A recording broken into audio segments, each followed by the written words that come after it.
Alright, in this video, I'm going to go over two ticker symbols. I'm going to go over Netflix and I'm going to go over Tesla. Today is December 14th, 2023.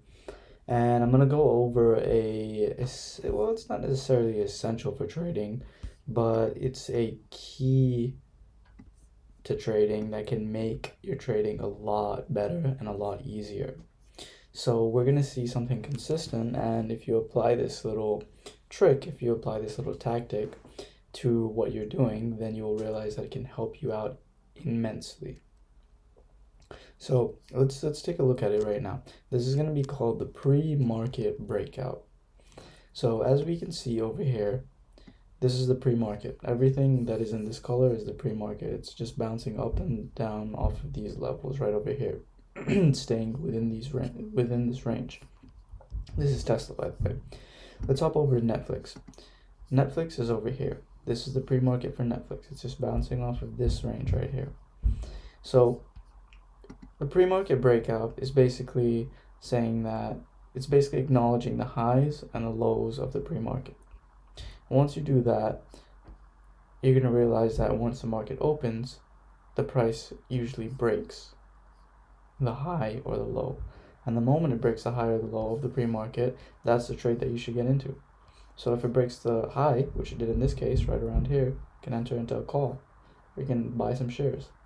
If it broke down here, past this level, you can sell. You can buy some shorts, buy some puts.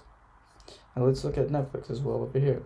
As we can see, our levels are right there. It broke past, so you can sell.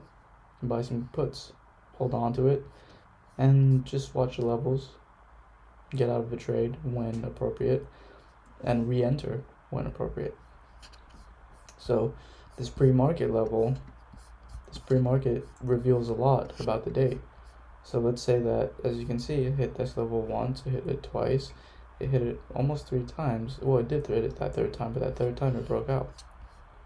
Let's go over here.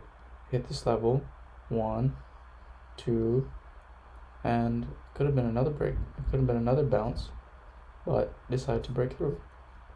So it just went up, and this could have been a point where people might have been a little bit faked out. They might have closed the trade right around here because they see the market turning around, which is fine. So then they might have re-entered right around here, held on to it. It really comes down to also dealing with those emotions, knowing how to stay in a trade when you see it turning around. So that's it for the day. I'm not going to make this video too long. It's very short, simple, and to the point. Pre-market breakout.